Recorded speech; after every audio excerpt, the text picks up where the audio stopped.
Hey guys, so in today's video, I'm gonna show you how to send snaps from camera roll as normal snaps.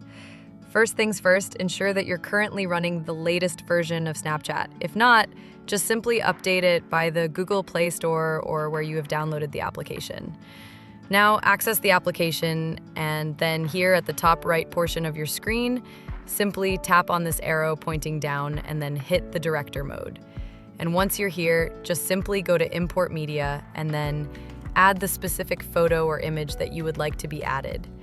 Now, head on Preview and then just simply choose on what specific user or who are going to be the ones that you will be sending the specific snaps as normal snaps that you will be editing. You can also add text fonts, crop the image, or even add filters to it. And that's basically it. That's how you send snaps from camera roll as normal snaps. So yeah, if you find this video helpful, just like this video and subscribe to my channel. Thank you.